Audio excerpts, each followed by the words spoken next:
Welcome back to the Boardroom Breakdown. We distill complex strategy and tech into quick, executive-ready briefings. These are bite-sized videos that surface the essentials, the concept, the stakes, and the moves that drive outcomes. There's no fluff, just signal, so you can ramp up on new topics in minutes and make sharper decisions between your meetings. So let's dive in. For most businesses, identity and access management is, let's be honest, seen as a cost center, a necessary security tax you just have to pay. But what if that's a completely wrong way to look at it? We're going to explore how modern identity is being transformed from a gate that slows you down into an engine that can actually accelerate your growth. All right, so here's what we're going to cover. First, we'll unpack the problem with today's identity systems, what we're calling the hidden identity tax. Then, we'll talk about the strategic pivot to a new model, IAM 3.0. We'll get into how it actually works under the hood, and then connect it to the real business value it unlocks. And finally, we'll give you a playbook for making your first move. Okay, let's start by just naming the problem. Your current identity system, your IAM setup, is almost certainly acting as a hidden tax on your entire business. It's slowing you down and it's costing you way more than you probably think. Now, you might see healthcare in this quote and think, oh, that's not me. But here's the thing, this problem is universal. It doesn't matter what industry you are in. IT budgets are getting absolutely drained, just keeping these old, creaky legacy systems on life support. And that money, it's not going toward innovation that could actually make things better for your customers and your employees. And this is where the stakes get really high. Industries like healthcare and finance, they consistently have the #1 most expensive data breaches. And when you dig into the root cause, it's often the same old story: stolen credentials, missing multi-factor authentication. These are the classic failures of an outdated identity model that just can't keep up with today's threats. You know, it all boils down to this. The old model, let's call it IAM 2.0, it forces you into this really painful trade-off. It makes you choose between moving fast and staying secure, right at the moment when you absolutely have to do both. It just creates constant friction for literally everyone. Okay, so enough about the problem. This brings us to the solution, and it requires a really strategic pivot in how we think about identity.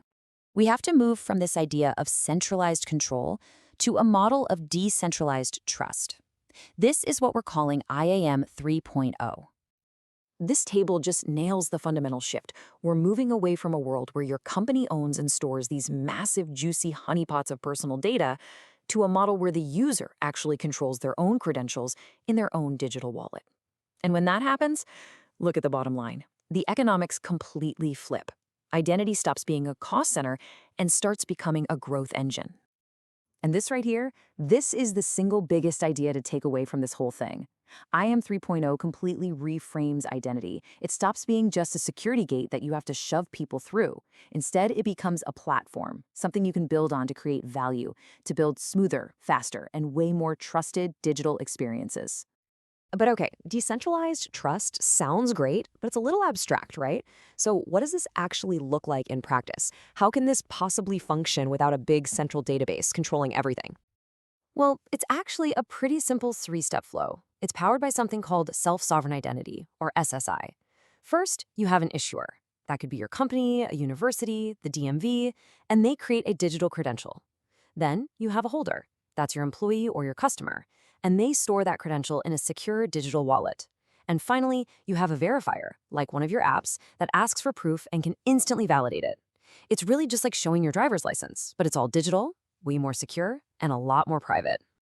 So the first piece of tech that makes this whole thing possible is the Decentralized Identifier, or a DID.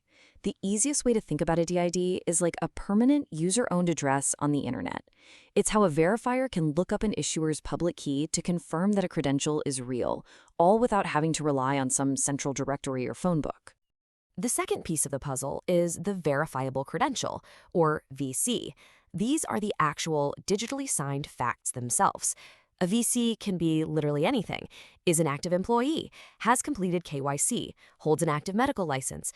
The key is the verifier doesn't need to know the person. They just need to trust the digital signature of the organization that issued the credential. And finally, the digital wallet is what brings it all together for the user. This is just a secure app on their phone or computer where they hold all of these different VCs. And this is so important, it puts the user firmly in control. They get to choose exactly what information to share, who to share it with, and only when it's absolutely necessary. It's a huge leap forward for privacy.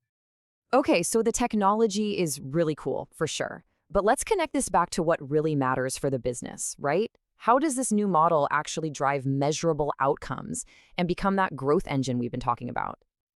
Let's start with that healthcare example again.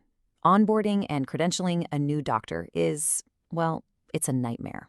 It's notoriously slow, it's manual, it's full of paperwork, and every single day of delay is a day of lost revenue and a really frustrating experience for a key professional you're trying to recruit. And the impact here is just staggering. By shifting to a model where credentials like a medical license or a degree come directly from the source, health systems are cutting that credentialing time by up to 80%. Admin costs drop by 40%. Suddenly, speed becomes a competitive advantage, and a cost center starts accelerating revenue. It's incredible. Now, let's pivot to financial services. Think about every single form a potential customer has to fill out, every document they have to find and upload for that Know Your Customer or KYC process. Every one of those steps is a point of friction and a potential reason for them to just give up and walk away. Now, imagine this with IAM 3.0. The customer just presents a verifiable proof of their identity from their digital wallet, and poof, the account opens instantly. No more scanning documents, no more waiting for days. You establish trust in seconds. Abandonment rates just plummet, and you've created a fantastic first impression. And this model isn't just for customers. I mean, think about the internal friction of onboarding new employees, and especially contractors. They need access to specific systems on their very first day just to be productive. This is what changes on Monday morning. A new employee or contractor gets their credentials before they even start. On day one, they have the exact access they need. No more waiting on IT tickets. And for contractors, that access can be set to automatically expire, which is a huge improvement for security, and it makes offboarding a breeze. So the value is pretty clear. And the next logical question is, okay, how do I get started without kicking off some massive, multi-year rip and replace project of all my existing systems? That sounds like a nightmare. Well, the key is a pragmatic, phased approach. You don't try to boil the ocean. You start small. You pick one high-paying, high-value beachhead project that has a clear, measurable ROI, like fixing that broken contractor onboarding process. Then you use the wins and the savings from that pilot to fund the next phase, and then the next. So the playbook here is actually pretty well proven. First, you tie your project directly to a business metric your CFO actually cares about. Second, you build on open standards, like the ones from W3C and OpenID, to avoid getting locked into one vendor. You focus on mapping verifiable claims to access policies, and most importantly, you prove the value in weeks, not years, and then you scale what works. So this leaves us with a pretty fundamental question. The technology, the standards, the playbooks, they are all here today. So will identity continue to be a costly gate that creates friction for your customers and employees? Or are you going to transform it into a growth engine that actually accelerates your business? Because the leaders who move first on this are the ones who are going to set the new, much higher bar for user experience.